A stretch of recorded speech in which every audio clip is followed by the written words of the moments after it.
Hello. मेरा नाम doctor Manoj Godara है और मैं हूं हड्डी एवं जोड़ रोग विशेषज्ञ जन सेवा हॉस्पिटल और doctor S S Tantia research centre में। आज हम बात करने जा रहे हैं avascular necrosis of hip joint पे। दोस्तों, एवीएन क्या होता है?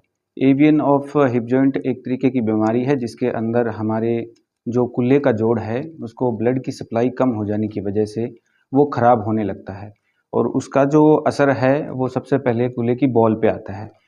चूँकि हमारा जो कूल्हे का जोड़ है वो बॉल और सॉकेट जॉइंट है, तो सबसे पहले हमारी जो कूल्हे की बॉल है वो ख़राब होने लगती है।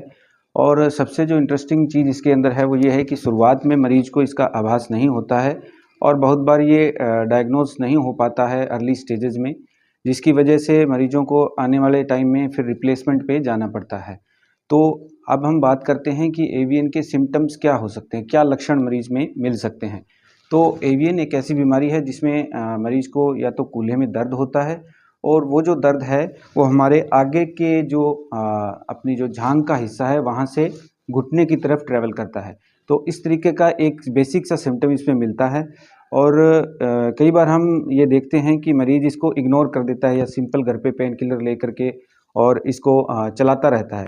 तो जब वो हमारे पास आता है तो बहुत सारे केसेज़ में ऐसे होता है कि उसकी बॉल ऑलरेडी ख़राब हो चुकी होती है। तो जो सबसे महत्वपूर्ण चीज़ है एवियन हिप के अंदर उसके अंदर ये है कि इसको अर्ली डायग्नोसिस कैसे किया जाए।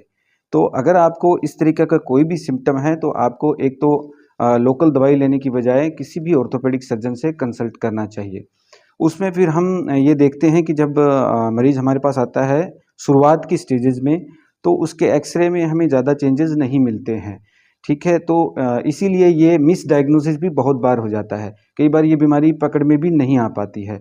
इसको हमें सिम्पटम्स और एक्स-रे के आधार पे देखना पड़ता है।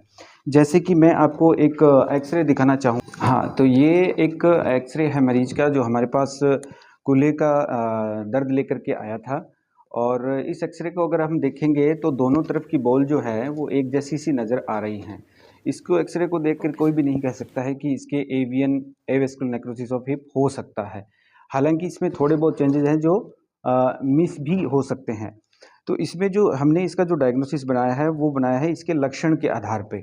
फिर हमने जब इस पेशेंट की एमआरआई स्कैन करवाया तो हमें इसकी एमआरआई स्कैन के अंदर अगर आप इन 2 बॉल्स को देखेंगे, ये हमारा राइट हिप जॉइंट है और ये लेफ्ट है।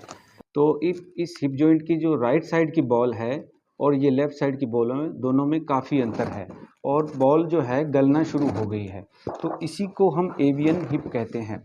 तो अब जो ये मरीज आया है ये हमारे पास स्टेज 2 में आया है।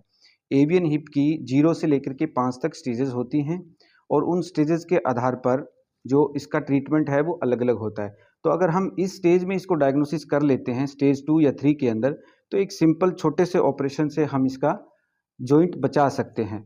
तो इस पूरी टॉक का जो मतलब है वो ये है समझाना कि अगर हम एवियन हिप को अर्ली डायग्नोसिस कर लें, तो मरीज़ का जॉइंट को बचाया जा सकता है और उसके बहुत सारे ट्रीटमेंट अब लेटेस्ट अवेलेबल हैं जिसके अंदर जो हम अभी कर रहे हैं लेटेस्ट में, जो हमने काफ़ी मरीज़ों में किया है, उसमें हम कोर डीकम्प्रेशन करते हैं और मरीज़ की स्टेम सेल को उस हिप के अंदर इंजेक्ट करते हैं।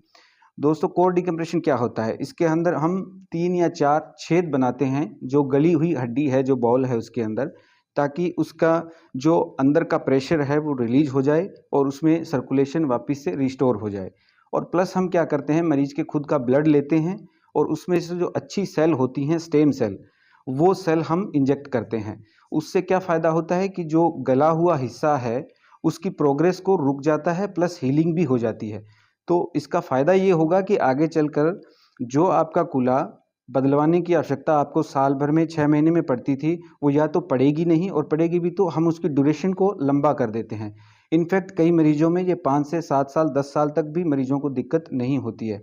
तो एवियन हिप में आपको ये ध्यान रखना है कि इसको न इग्नोर नहीं करना है और जब भी ऐसा कोई कूल्हे का दर्द आपको होता है, तो आपको ऑर्थोपेडिक सर्जन से कंसल्ट करना है ताकि आपके कूल्हे के जोड़ को बचाया जा सके और आपका ओरिजिनल जो कूल्हा है, उसकी लाइफ को बढ़ा सकें और ताकि आपको आगे चल के घुटना कूल्हा प्रत्यारोपण की तरफ ना जाना पड़े। हाँ दोस्तों, अब हम बात करते हैं कि एवियन होने का कारण क्या होता है?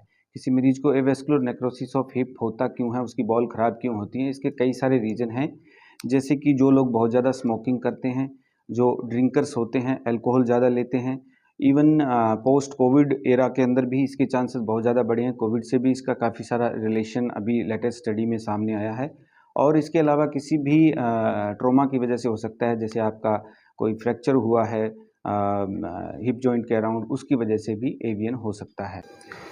तो हमारी जो पूरी इस टॉक का जो सारांश है वो ये है कि हम किस तरीके से एक मरीज के कूल्हे को ख़राब होने से बचा सकते हैं और उसके ओरिजिनल कूल्हे को हम कितना प्रिजर्व कर सकते हैं, उसको बचाना हमारी इस टॉक का उद्देश्य था। और थैंक यू सो मच।